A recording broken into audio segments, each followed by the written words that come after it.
Welcome in to another edition of Musings from the Mountains. I am Keenan Cummings, managing editor for WVSports.com. And I'm Patrick Kotnik, staff writer for WVSports.com. You know you missed us over the weekend, admit it. We did not have a show. I was a little under the weather. Kind of sounded like a troll. It wouldn't have made for good audio. Back, feeling a little bit better. We're back outside. You can probably hear the crickets again. That means it's going to be a good day. Was not a good day Saturday for me, obviously, because I was sick, but more so for the West Virginia football team. Got demolished at Missouri. I thought that would be a close game. I thought there was a chance that could happen. It's not that West Virginia got beat. It's how they got beat, Patrick. And a lot of that was them not doing what they were coached to do and just not... I mean, this is really their true... their first taste of adversity almost. I mean, I know they faced some adversity against James Madison, but we said going into the matchup that Missouri is a whole different animal. We knew they were going to face challenges, and quite frankly, I mean, they didn't live up to it. No, didn't live up to it is putting it kindly.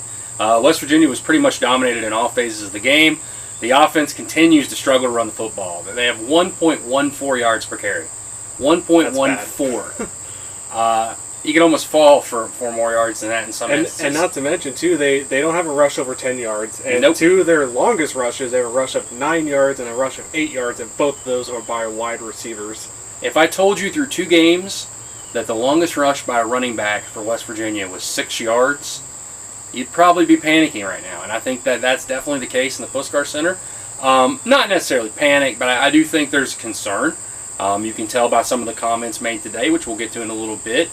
But West Virginia's got to improve. If you can't block people, and what's even more upsetting, disturbing, you use the synonym, I think the fact that West Virginia's pass protection broke down as well.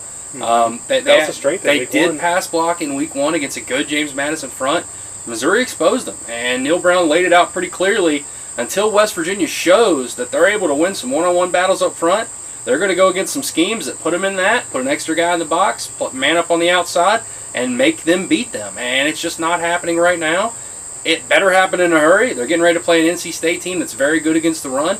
Granted, they haven't played a lot of competition on that front, and we'll get more into that on tomorrow's preview edition that we do every week, looking at NC State. But panic, concern, you go for it. Lots of concern. I think that West Virginia's got some things to try to iron out, and they're going to have to do it in a hurry because NC State's coming to town Saturday. Tony Gibson's riding in with a defense that's looking pretty good for the Wolfpack. Talk about things that Neil talked about today in his weekly press conference. Biggest news is one we all pretty much expected but was made official. Taj Austin is out for the year. Torn patella tendon. Unfortunate blow for a guy that had a great story.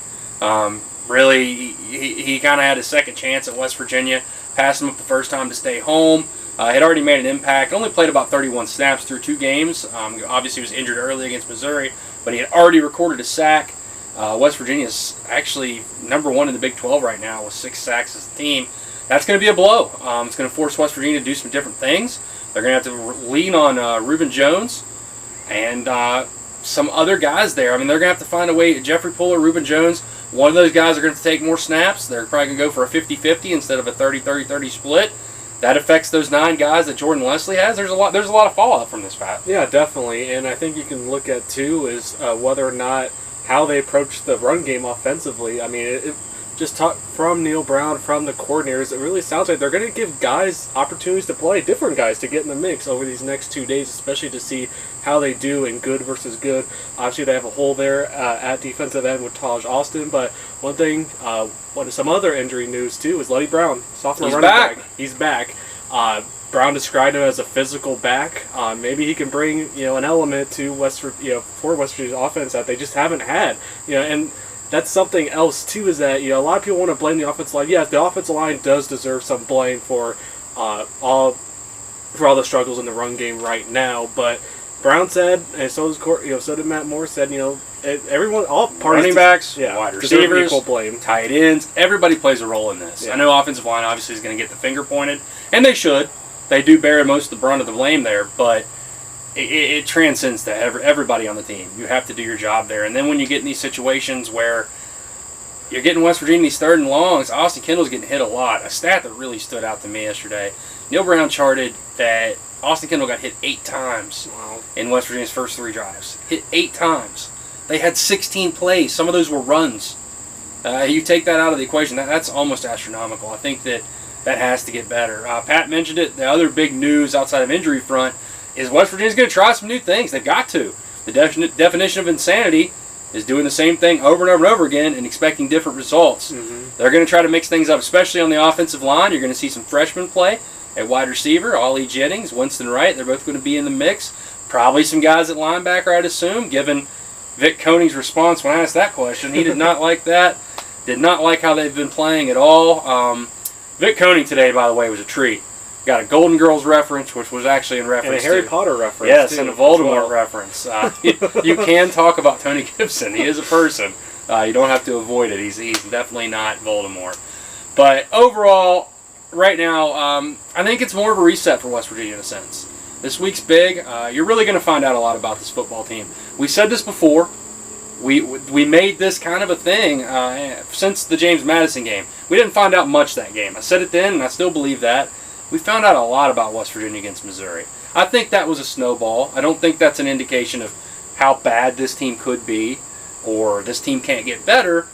But now, you kind of know where they stand against a Power 5 opponent. And Matt Moore said today that this week's more about fixing themselves rather than focusing. I mean, obviously there's going to be a focus on NC State, but much more of the focus is going to be on bettering themselves and making some improvements in these areas, especially the offensive line, rather than that time spent on preparing for NC State. Yeah, and you got to. I mean, if you look at that game, until late, West Virginia's offensive numbers were very bad. The defense played awful in the first half. Yes, they played better in the second half, but Vic Koning will be the first person to tell you they had backups in. Missouri put their backups in, and it really kind of took some juice out. So West Virginia gave up 31 points on defense in the first half. The game was over pretty much at halftime against Missouri. That's going to be this week. How do they improve? What do they show? What does it involve when it comes to personnel? It's the first true adversity too that they're facing. Yeah, this is not just a little bit. This is smacked in the face. We're going to find out a lot about this football team by Saturday, but between now and then, it's going to be about West Virginia. They've got to improve. They've got to get better, and I think that's the focus. We'll be back, like I said. Tune in. Go ahead and get your questions in. Hit us up on Twitter. I'm at Rivals Keenan. At Patrick Kotnik. Or on the Blue Lot, our favorite place to be, the WVSports.com message board. Been very active. Obviously, a lot of discussion points after the Missouri game. Welcome you to ask your questions. We'll have them in our preview show. We'll be taping that tomorrow. So tune in. Once again, thank you. Hit the subscribe if you haven't. This has been another edition of Musings from the Mountains.